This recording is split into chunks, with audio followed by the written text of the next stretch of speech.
हम भारतीय मुसलमान इंडियंस बाय चॉइस हैं, बाय चांस नहीं। सत्ता पक्ष से सवाल करना चाहूंगी कि जो विजन आजादी के समय के लोगों का था राष्ट्रगीत को स्वेच्छा पर छोड़ने का, उसी का अनुसरण माननीय अटल बिहारी वाजपेयी जी ने किया, तो क्या वह भी मुस्लिम तुष्टीकरण कर रहे थे? जी नहीं, अटल बिहारी वाजपेयी जी राजधर्म निभा रहे थे। देश में सब धर्मों को एक साथ लाना, सबके जज्बात का एहसास करना ही सबसे बड़ा राष्ट्रवाद है। ये आत्म मंथन की घड़ी है। यही समय है कि हम वंदे मातरम को सिर्फ नारा नहीं, नीति और जिम्मेदारी बनाए। सारे जहां से अच्छा हिंदुस्तान हमारा, हम बुलबुले हैं इसके, ये गुलसिता हमारा। मजहब नहीं सिखाता आपस में बैर रखना, हिंदी है हम, पता नहीं हिंदुस्तान हमारा। आज हमारे राष्ट्रगीत के 150 वर्ष पूरे होने पर हो रही महत्वपूर्ण चर्चा में गर्व के साथ एक भारतीय होने के नाते मैं अपने विचार रखना चाहती हूँ। सदन में इतिहास को तोड़ मरोड़ कर पेश करके फिर से मुस्लिम तुष्टीकरण के नाम पर भारतीय मुसलमानों को कटघरे में खड़े करने की कोशिश की जा रही है। लेकिन मैं सदन में बताना चाहूँगी कि हम भारतीय मुसलमान जिन्ना के आह्वान को ठुकराकर अपने इस प्यारे वतन की मिट्टी के साथ मजबूती से जुड़े रहे। हमने महात्मा गांधी, बाबा साहब डॉक्टर भीमराव अंबेडकर, रविंद्रनाथ टैगोर जी, सुभाष चंद्र बोस जी, मौलाना अबुल कलाम आज़ाद, अशफाक उल्लाह खां साहब के विचारों को अपनाया। हम भारतीय मुसलमान इंडियंस बाय चॉइस हैं, बाय चांस नहीं। वंदे मातरम के किन छंदों को राष्ट्रगीत के तौर पर अपनाया जाए, यह फैसला सर रविंद्रनाथ टैगोर और सुभाष चंद्र बोस जी जैसे नेताओं के परामर्श के बाद हुआ। क्या अब हम उन महान नायकों की समझ पर प्रश्न चिन्ह उठाएंगे? उन्हें देश को बांटने वाला और तुष्टीकरण करने वाला कहने का पाप करेंगे? उन महान हस्तियों ने वंदे मातरम के उन छंदों को अपनाया जिन्होंने देश के हर वर्ग, हर धर्म के मानने वालों को एक सूत्र में पिरोने का काम किया। और मैं एक घटना आप लोगों के सामने रखना चाहती हूँ। वर्ष 1998 में उत्तर प्रदेश सरकार के मंत्री रविंदर शुक्ला जी ने स्कूलों में राष्ट्रगीत को गाना अनिवार्य कर दिया था।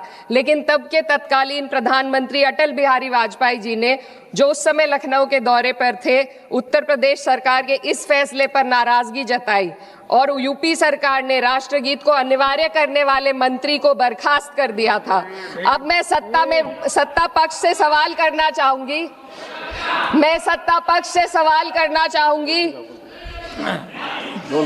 बोलने दीजिए।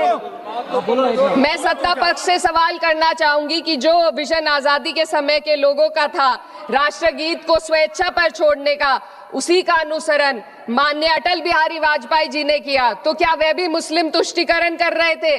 जी नहीं, अटल बिहारी वाजपेयी जी राजधर्म निभा रहे थे। देश में सब धर्मों को एक साथ लाना, सबके जज्बात का एहसास करना ही सबसे बड़ा राष्ट्रवाद है। माननीय अध्यक्ष महोदया, आज हमें वंदे मातरम के असली भाव को समझना जरूरी है। यह गीत तो देश के जल, जंगल, जमीन, हरियाली और निर्मल हवा की वंदना को समर्पित है। यह भारत की जन जन की मंगल कामना करता है कि भारत का हर नागरिक स्वस्थ रहे, सुरक्षित रहे और सम्मान के साथ जी सके। सुजलाम सुफलाम का अर्थ है, सुनिए, ऐसा देश जहां स्वच्छ और पर्याप्त जल हो, जहां नदियां जिंदा हो, बहती हो, जीवन देती हो। अध्यक्ष महोदय, लेकिन अब जरा यमुना का हाल देखिए। दिल्ली प्रदूषण नियंत्रण समिति की 2025 की रिपोर्ट बताती है कि यमुना के कई हिस्सों में बीओडी स्तर 127 mg पर लीटर है तक पहुंच चुका है, जबकि किसी जीवित नदी के लिए ये 3 mg पर लीटर से कम होना चाहिए। ये सिर्फ नदी का संकट नहीं है, ये किसान का संकट है। नमामि गंगे के नाम पर हजारों करोड़ रुपए खर्च हो गए, लेकिन सच्चाई ये है कि आज भी गंगा और यमुना के किनारे किसान मजबूरी में उसी जहरीली पानी से खेती कर रहा है। वही जहर अनाज में उतरता है और वही जहर किसान की जिंदगी को धीरे धीरे खत्म कर देता है। अध्यक्ष महोदय, जब पानी जहर हो जाएगा तो सुजलाम कैसे होगा? जब किसान बर्बाद होगा तो सुफलाम कैसे होगा? मलयज शीतलम, मलय का अर्थ है मलय पर्वत से बहने वाली ठंडी सुगंधित चंदन जैसी हवा जो जीवन देती है, बीमारी नहीं। आज मैं इस सदन से पूछना चाहती हूँ, क्या आज के भारत की हवा मलयज शीतलम है?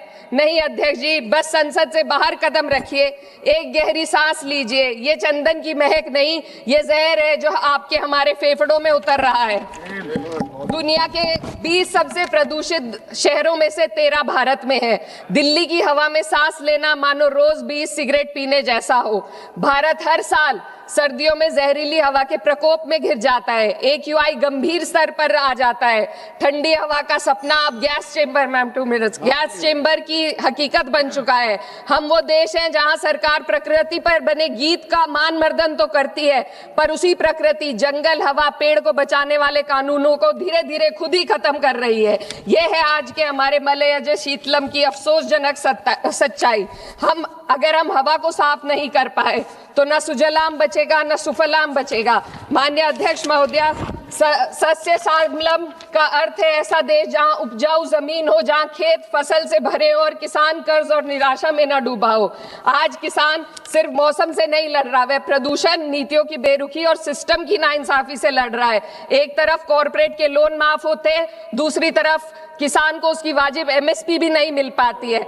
आप ग्लोबल सुपर पावर बनने की बात करते हैं, लेकिन हमारी पर कैपिटा इनकम दुनिया में 136वें नंबर पर है। हम अपने छोटे पड़ोसी देश से भी पीछे हैं। हमारे लोग $2,500 तक भी नहीं कमा पा रहे एक साल में, और जिन अरबपतियों की ये रक्षा करते हैं वो इतना पैसा 1 सेकंड में कमा लेते हैं। आज वंदे मातरम को बुनियाद बनाकर राजनीति की जा रही है, लेकिन जमीन पर जंगल पूंजीपतियों को सौंपी जा रही है। आदिवासियों को उनके घरों से उजाड़ा जा रहा है। मातरम में जो मात्रा माता है वे सिर्फ मातृभूमि की वंदना नहीं, वे इस धरती की हर नारी, वे इस देश की हर बेटी, हर महिला के सम्मान की बात भी करता है। लेकिन आंकड़े अगर आप देखेंगे, NCRB की हाल की रिपोर्ट के अनुसार, मैम जसवंत के अनुसार देश में हर वर्ष लगभग 30,000 से अधिक बलात्कार हो रहे हैं। यानी एक दिन में 80 से अधिक महिलाएं यौन हिंसा का शिकार होती हैं, और ये सिर्फ दर्ज मामले हैं।